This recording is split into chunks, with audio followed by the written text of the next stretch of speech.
In the West, where water was scarce, the argument over first in time, first in right generated conflicts over who controlled the rivers and streams needed for ranching and irrigation.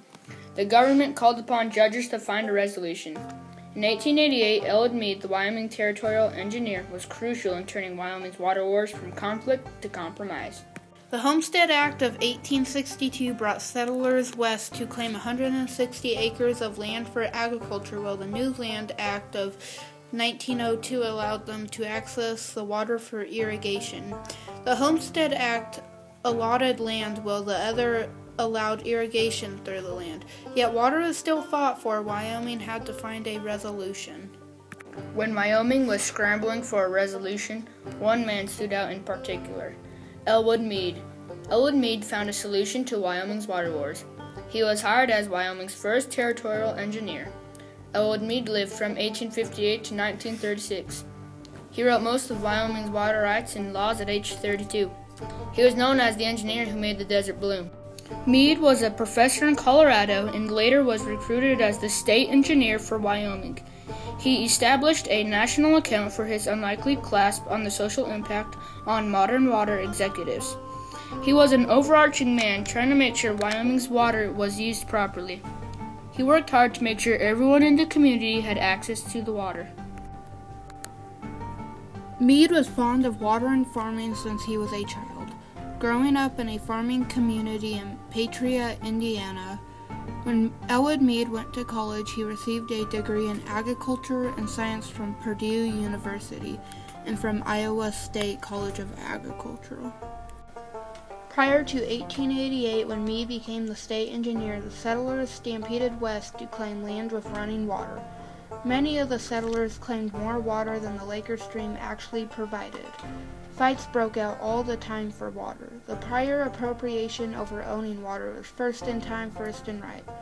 All you needed to do is get a sign claiming the body of water and post it to a nearby tree that says, "I hereby claim this body of water."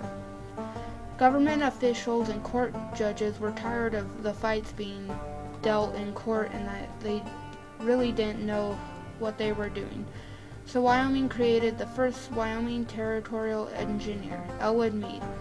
When Elwood Meade first came into business with Wyoming's water wars, there was an overcome in court issues. All of the white settlers decided they needed water for their crops and livestock. Meade had plenty to deal with, hence the fact that the settlers scrambled around for as much water as possible. U.S. Senator from Wyoming, Joseph M. Carey, in 1894, successfully sponsored a bill in Congress to have the federal government donate up to 1 million acres of unoccupied federal domain to each of the western states for irrigation development, when such existed within their borders. The state's obligation in return was to cause the lands to be reclaimed for irrigation and settled by homesteaders on farm-sized tracts. In 1894, the Carey Act was the first attempt at widespread water development in Wyoming. In Wyoming's early years, water was gold. Settlers tried to get water as quick as it flowed. Elwood Meade and Joseph M. Carey created the compromise that ensured that people could share equally in the water. In the future, water laws would be established. Wyoming territorial residents knew the importance of water following the harsh winter of 1886 through 1887, when thousands of free-range cattle died from exposure and thirst. Meade hoped to prevent a conflict such as this by creating a territory that could sustain livestock and attract more homesteaders. To do this, he needed to examine more than 3,000 claims, standardize the water measurements, clearly define the claim locations, but most important, to legally define the rights to the claim so that they conform to the laws. His unpopular stand advocated public control of the water rather than first in time, first in right. Even today in modern days, people have struggles over water. The Missouri River Power Project has gone through many water problems as well. They had to buy people's land to make room for a reservoir. Also, there was the whooping crane project. The endangered bird had to go through all sorts of changes due to the water getting used by power plants around the world. They had to make a reservoir, and to do that, they had to make space for the water to be stored. The cranes kept getting their land stolen, and that wasn't going so good for the environmentalists. The environmentalists did everything they could to save the whooping crane. Another example of modern-day water problems is the fight over water between Wyoming and Nebraska. Nebraska has wanted Wyoming's water for years. Both want to use it for energy. Missouri Basin Power Project civil engineer Levi Mickelsen talks about Wyoming and Nebraska conflicts over water. In the mid-1970s, 6 utility owners partnered up to create the Missouri Basin Power Project, in which they designed and built the Laramie River Station and the Grey Rocks Dam in southeastern Wyoming on the Laramie River. During construction, the neighboring state Nebraska filed lawsuit against the Missouri Basin Power Project, claiming that they were stealing their water. A 3-year litigation ensued, and in 1978, both parties signed the 1978 Agreement of Settlement and Compromise. In this settlement, both parties had to give and take a little bit. Basin Electric had to sign and agree to release water through the dam to satisfy Nebraska's water requirements, as well as fund the Whooping Crane Trust Fund, which was set up in central Nebraska to protect the endangered species, the whooping crane. More than 40 years later, the Missouri Basin Power Project power plant continues to provide energy and electricity to more than 2 million homes throughout 9 states, as well as the environmental habitat that the Grey Rocks Dam produces. Wyoming and Nebraska have been fighting for years over water. Like Levi says, Wyoming has a bunch of rivers starting in it, and Nebraska is a bit downstream. Nebraska thinks they should get a share of the water, while Wyoming could still have some too. Nebraska is doing anything for more water.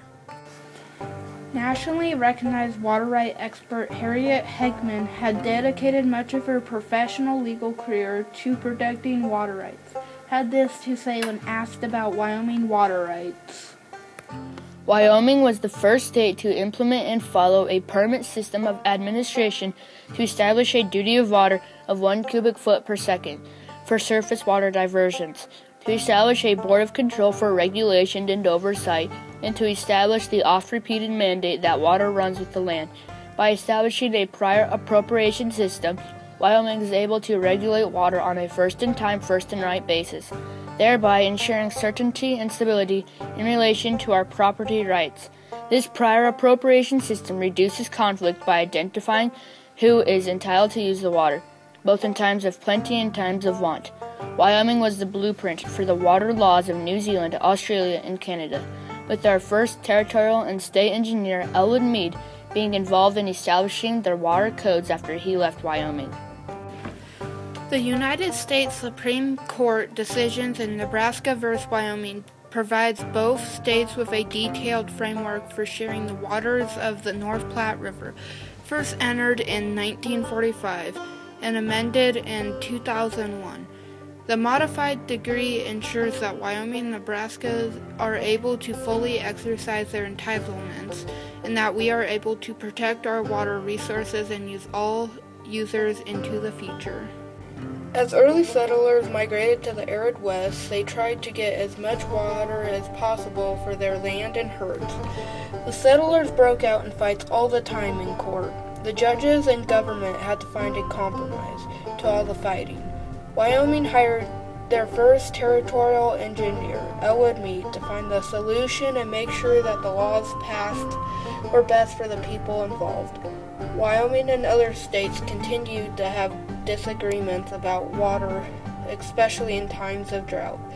Today, Basin Electric continues to seek compromises so they can provide electricity and get what they need.